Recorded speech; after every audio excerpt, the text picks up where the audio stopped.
Hey everybody, it's Eric from EPAutos.com, your libertarian car guy, and I figured since I'm stuck behind a Clover in his crossover SUV doing 39 miles an hour on a 55 mile an hour posted road, slowing for the curve. Look, we're going to slow for the curve. I bet we're going to hit the brakes, aren't we? Because, safety, gotta be safe.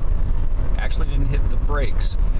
Anyway, bear with me for a moment. Hopefully I'll get the opportunity to pass this guy and we'll be able to talk about what I want to talk about today, which is the nexus that's approaching between the mandated supply of electric cars and the almost non-existent real market demand for these things. Hang on. Now, Clover had to brake for no reason because there's a gas station off to the left. Got to slow down. Hang on, I can't get my mind organized until I can get around this Guido. Oh, come on. My poor little truck, of course, has absolutely no power. I wasn't able to do it. This sucks. All right, anyway, I'm going to just rant. Okay, so what we've got are effectively production quotas that are requiring every major automaker to produce electric cars.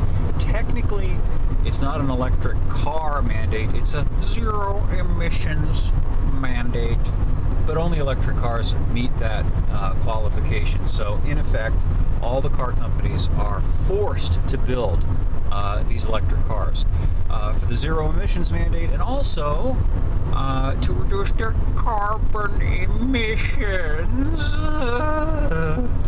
which now has been conflated with mileage. So the former CAFE mileage standards, where the government decreed how many miles per gallon every new car's got to get, they're now talked about in the same breath as carbon dioxide emissions.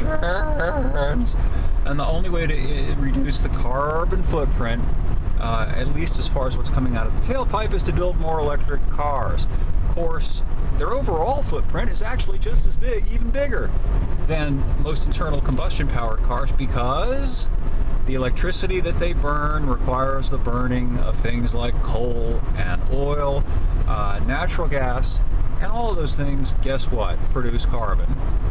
So, at any rate, the manufacturers are being compelled to produce large numbers of electric cars. You've probably read about it, you've probably heard about it.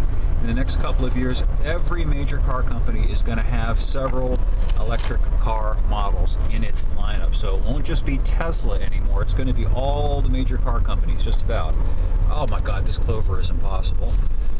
You see how he picked up speed and now he's going to just like creep down the mountain. Anyway, they ask me why I drink. So these cars are going to get built, but at the moment they can't force anybody to buy the things. And the problem, look at him, look at the Clover. You see that swing wide? This is why we have to have idiot proofing in cars, because of idiots like that who can't drive. And it ends up costing us in terms of money, and it ends up costing us in terms of our liberty because of people like this Clover in front of me. Anyway, back to the subject. It really isn't even an electric car issue, despite the very real problems with electric cars, chiefly being the ridiculously long time it takes to recharge an electric car, which I think is the bigger problem than even the range issue. But the big fundamental problem is the economic problem, which really is neither here. It's not directly relevant to the fact that they're electric per se. It's that they're expensive. They're really expensive. $30,000 to $35,000 for the least expensive ones on the market. For anything else, the rest of them, they're all jacked up there in the $45,000 to $50,000 mark or higher. And the fact is that even people who might want one of these things, they just can't afford it. There is an inherently limited market. I can't take this anymore. Hang on. I'm sorry, Clover. Bye-bye. Old freak. Pants-wearing old buffoon. Unbelievable. Anyway, sorry about that. I just couldn't take it anymore. It's interrupting my flow. So, they're going to have all these electric cars that people can't afford to buy. You can only push out a car loan for so long. And in order to reduce the monthly payment, most people just can't deal with a $40,000 or $50,000 car. They just can't. So these cars are going to sit there. What are they going to do? Are they going to make it like Obama phone, where everybody just gets a subsidized electric car because that seems to be the thing to do? Are Are they going to try to drive people out of non-electric but still affordable cars in order to force them into electric cars? I guess they can do that, but the problem still remains of figuring out how people are going to be able to afford to drive these things. And by the way, if you're thinking about an electric car, think about one other thing.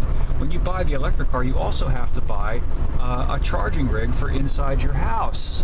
That is, if you want to be able to charge the thing at home in other than hours and hours and hours, if you want to have your supercharger, your fast charger in your house, don't take my word for it. Go look on the Tesla site or look on any other site. You'll find that it's about $1,000 to $2,000. So in addition to buying the car, now you got to spend the money on the charging rig if you want to be able to quote unquote fast charge your EV. The whole thing is a Titanic approaching the iceberg at 35 knots kind of a situation.